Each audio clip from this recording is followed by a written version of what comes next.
talk bill, we talk streets, we talk money. King Mr. TV.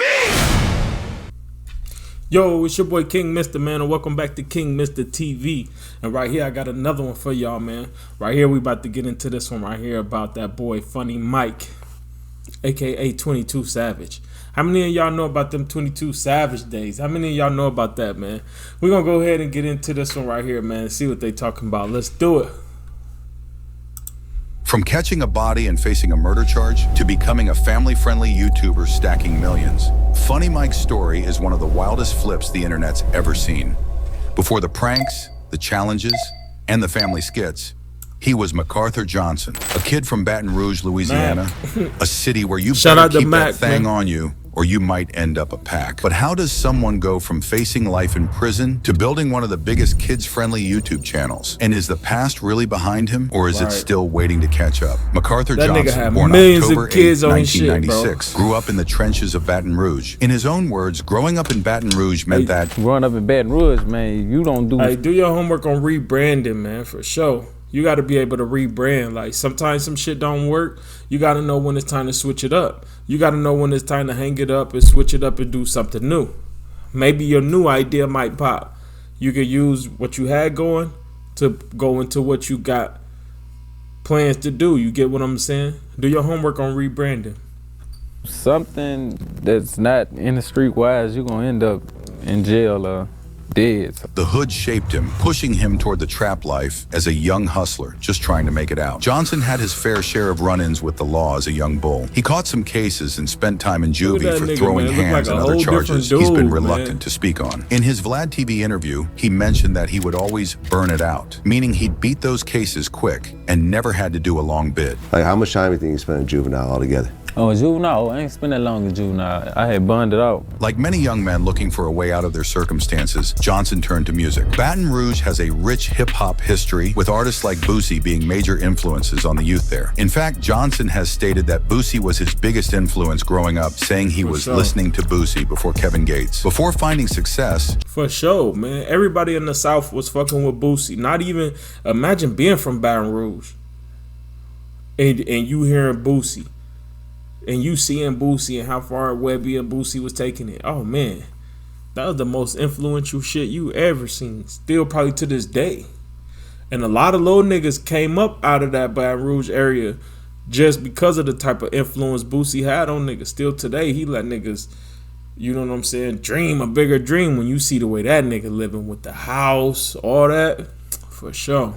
Johnson went through a series of different personas and names, trying to find what would stick. He went by Lit Mac on the track, Lit Guno, Mighty Mike, and Girl He Funny at different points. So what was the first name? My first name was Lit Mac. Lil Mac. On the track. Lit Mac on the track. Lil Mac on the track. Yeah, see, that was my first. You a pimp? Shit, I slapped them hoes down, for real. Real talk. But that was one of my rap names. Initially, he tried to make it as a rapper, but when that wasn't taking off, he pivoted to comedy on social media platforms like Vine and Instagram. His relatable comedy about family dynamics and childhood experiences started getting traction. Johnson explained that he started that after rapping wasn't taking off, seeing comedy as another potential path to success. After rapping wasn't taking off for me, you know what I'm saying? I started that and tried to try to see what can I, get out of it, you know what I'm saying? But then shit just started going up, you know what I'm saying? So you get in the Instagram comedian thing, right? And one situation took off, on the Instagram. This hustle and willingness to adapt would eventually pay off, but not before a major controversy and legal trouble that nearly derailed everything. In 2016, when Atlanta rapper 21 Savage was gaining popularity, Johnson made a strategic move that would change his trajectory. During a freestyle, he dropped the line, "This ain't 21, this 22, and people caught on. This ain't 21, this 22. Hey, who remember that shit? Seeing the reaction, he decided to adopt the persona of 22 Savage, a clear parody of 21 Savage. That's because niggas was saying, reason too, because niggas was saying back in the day his ass looked like, he low-key looked like 21 Savage, so he just ran with this shit. It's a freestyle with the woo. How did the freestyle go? You know, I was like, this ain't 21, bitch, this 22. Whip, skirt, whoop. You know, and then everybody just fucked with it. Johnson released a song called Jumpin' as 22 Savage, which quickly gained traction. The audio alone was racking up thousands of plays within hours. And when he dropped the video, it exploded, reaching millions of views. When you put out Jumpin', you put out his audio first. Yeah, it did numbers like overnight. Like it was doing numbers like first hour it did 5,000. Like through the week, shit, it was like 50,000. So I'm knowing it's doing something. So that's why I was like, yeah, we got to do a visual to it. Visual out, and it just popped off. The 22nd Savage character wasn't just a name. Johnson adopted a similar look and flow to 21 Savage, stretching his words in a similar cadence. When asked if this was intentional, Johnson kept it a buck and admitted, yeah, that was done on purpose, just trying to fuck with him. He was straight trolling. Did you think that anything was really gonna pop off, or this was just another like? Nah, well, really, I didn't really think it was gonna be big as what it is, but I knew it was just gonna do plays and shit, but I didn't really think it was gonna be big. It was what it was. But then you kind of look like 21 Savage a little bit. Man, that's what they say. The music industry and like internet took notice. God, Blog posts started appearing about this 22 Savage character, and the controversy only fueled Johnson's growing fame. Many compared him to other artists who had found success through controversial imitation, like Young Thug with his Barter 6, playing off Lil Wayne's Carter series. What started as a parody soon escalated into a real beef. 21 Savage responded during a performance saying, "Ain't no 22. Ain't no 23.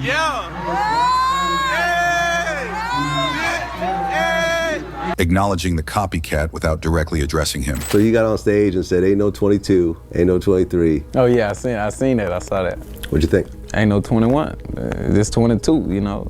Johnson took this as a challenge. In interviews, he claimed that if 21 Savage had just ignored me, eventually it would have just faded away. Instead, the back and forth intensified. Because all you really had to do was just ignore you. Right. Eventually, it would have just kind of faded away. Everything would have faded away, but you know, he got no sense of, The situation escalated when Johnson challenged 21 Savage to a boxing match, saying if 21 won, he would change his name. Even 50 Cent got involved, contacting Johnson about putting the fight on the undercard of a Mayweather boxing event. Man. According to Johnson, they were going to put up 100 bands each for the fight, but 21 Savage declined, saying, I don't box, I got them choppers. Talk about out in boxing, man. We walk around with choppers and shit, man. Hey, shout out to motherfucking Funny Mike, man, cause nigga, what?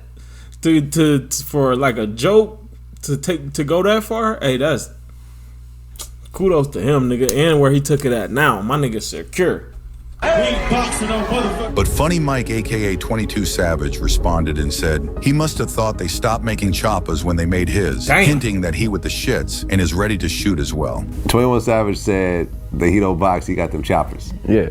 How'd you feel when you heard that? When he said that? Yeah. I said, oh man, he must thought they stopped making choppers when they made his shit. You know what I'm saying? Yeah, man, they don't stop making choppers, dick. Anybody can get a chopper, dick. You know what I'm saying? The beef took an even darker turn when 21 Squad began posting threatening messages, including tombstone emojis over Johnson's pictures. This led to threats and declarations that ATL, 21 Savage's city, and BR, Johnson's city, were now no-fly zones for each other, meaning if either one pulled up to the other's hood, it was on site. The internet beef was turning into some real street shit. You know, that would really escalated the shit again, you hear me? Because that's when one of his homeboys, I don't know who he was, he put the little tombstones over my pictures, whoop the whoop, then no plug. He got the comment, he say something, so I added him. I say pull up. You know, that's when the whole city, you know, he said that's when I added him, I said pull up. You said that, what, Baton Rouge is a no-fly zone for them now?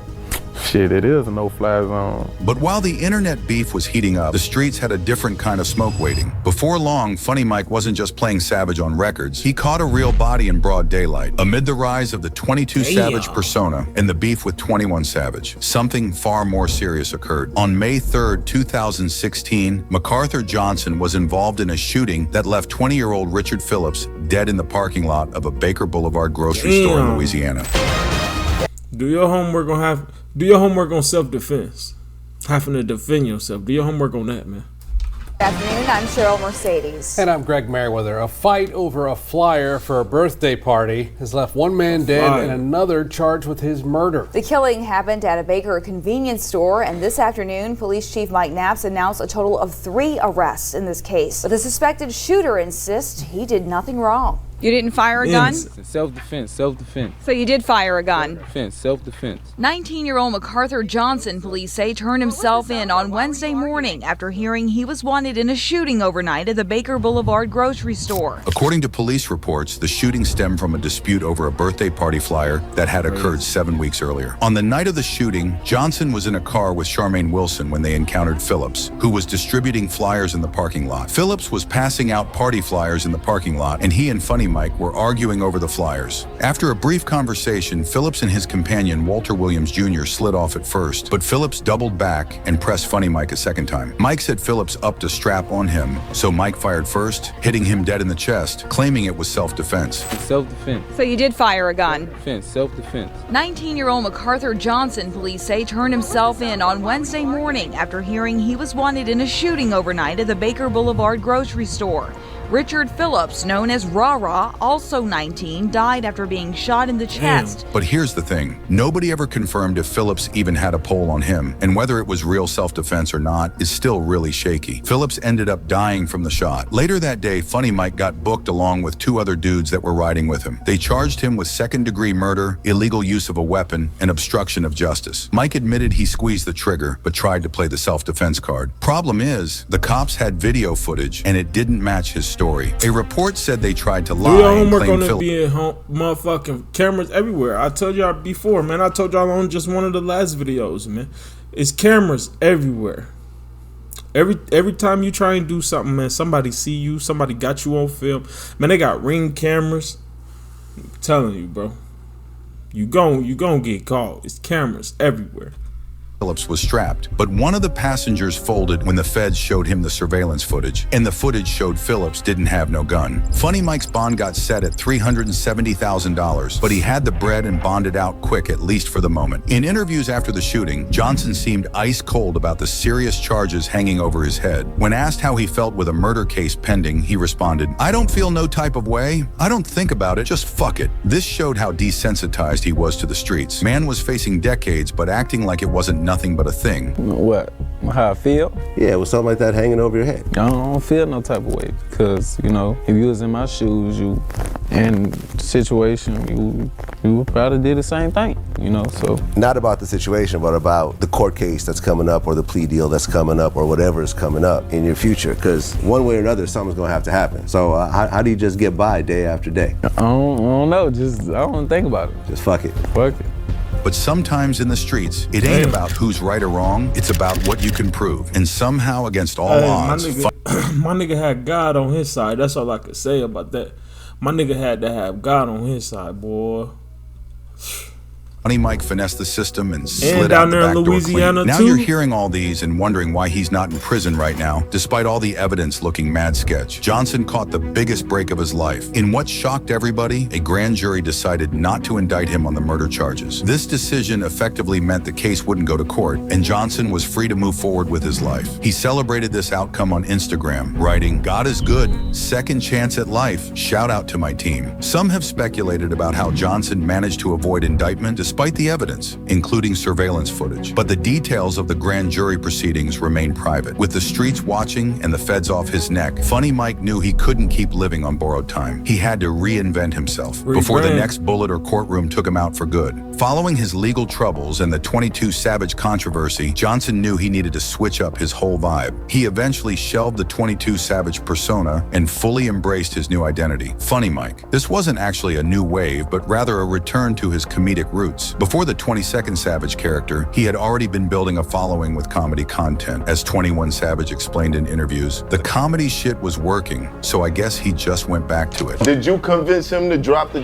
whole 22 Savage thing? I think he did that on his own, really. I ain't never asked him to stop, but he DM'd me like back then and apologized though, like way back then. Not on no pussy shit, like on some man shit. Yeah, he said some shit. He just stopped doing it. But he was a comedian before the 22 shit, and it was working for him.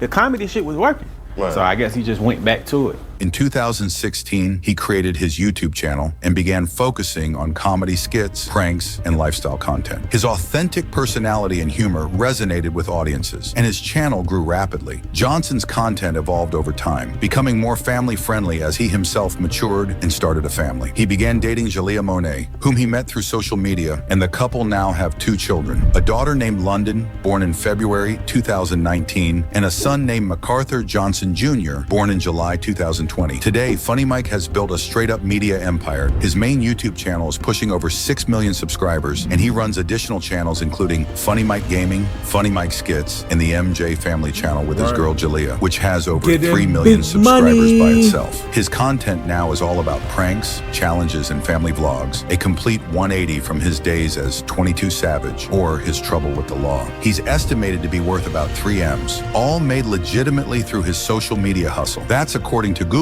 but I think he's worth 10 times that, as he's acquired most of his wealth from crypto investments. A coin called Doge is what made him all these millions. Beyond YouTube, Johnson has kept dropping music under his Funny Mike persona, with tracks like DD3X, Small Wee Wee, and Monsters Under My Bed, showing a more lighthearted approach than his 22 Savage days. Johnson has also been giving back to the hood, organizing bike giveaways for kids in Baton Rouge who ain't got much, especially around Christmas time. He's spoken on the importance of putting on for your city, noting that many children don't get nothing for Christmas because their family can't afford it. A key part of Johnson's story is his connection to another Baton Rouge rapper who blew up, NBA YoungBoy, Kentrell Deshaun Galden. These two came up in the same trenches of Baton Rouge, both trying to make it out by any means. YoungBoy has shouted out Funny Mike in his music, with bars suggesting people mistakenly thought Funny Mike was soft when he was really about that life. All you do is whistle, past prison after Central Booking. They really thought Funny Mike was pussy. They really thought Funny Mike was pussy.